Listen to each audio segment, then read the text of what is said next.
Nakakatanggap ka ba ng email letters na may court order galing sa mga OLA agents? If yes, kindly read this. Verifying the legitimacy of a court order in the Philippines. Number 1, check the details. Lahat ng legit na court orders ay mayroong specific details such as the name of the court, the name of the judge, the case number, and the date of issuance. If any of this information is missing or incorrect, red flag ito. Number 2, contact the court. You can call the court that issued the order to verify the information. Huwag basta-basta maniniwala sa mga documents na natatanggap mo galing sa email or text without verification from an official source. How to contact court in the Philippines? A. Find the contact information. The contact information for the court should be publicly available. This can usually be found on the court's official website.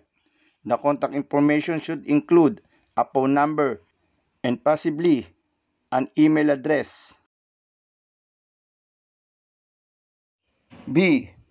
Prepare your information before you contact the court. Make sure you have all the necessary information. This includes the case number, the names of the parties involved, and any other relevant details. C. Call or email the court. You can then call or email the court using the contact information you found. D. Be patient and polite. Courts can be busy, and it may take time to get the information you need. Be patient and polite in your interaction with the court staff. Number 3, check the signatures. The signatures of the judge and court clerk ay dapat kasama or nasa letter. If the signatures look fake or do not match the signatures you've seen on other documents from the court, it may be a sign that the court order is not legit.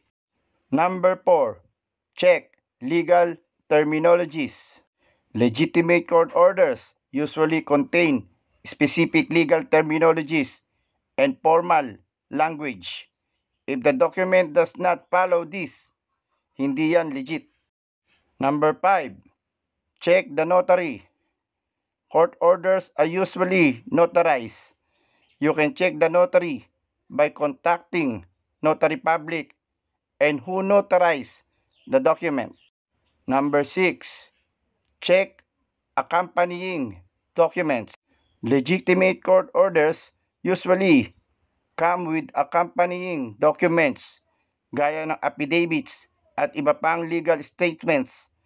If these are missing, it may not be legitimate. Number 7, check legal processes. Ang court orders ay hindi galing kung saan-saan. They are usually the result of the legal process involving hearings and other proceedings. If you don't remember any such events, it may not be legitimate. Number 8, check legal forms. Legitimate court orders usually follow a specific format recognized by the court. Mayroon silang sariling format. Number 9, check spelling and grammar. Legitimate court orders usually have no spelling or grammar errors. If you see any errors, it may not be legitimate, gaya ng mga ini-email sa inyo na halos magbaliktaran ang mga English. Number 10, check seals and logos. Court orders usually have the seal or logo of the court. Number 11, check references to laws. Legitimate court orders usually reference specific laws or legal precedents. Number 12, consult a lawyer. If you're unsure, consulting a lawyer can help. They can have the knowledge and experience to determine whether a court order is legitimate or not. Remember that these steps can help, but they are not a guarantee. If you have any doubts, the best step is to consult a lawyer.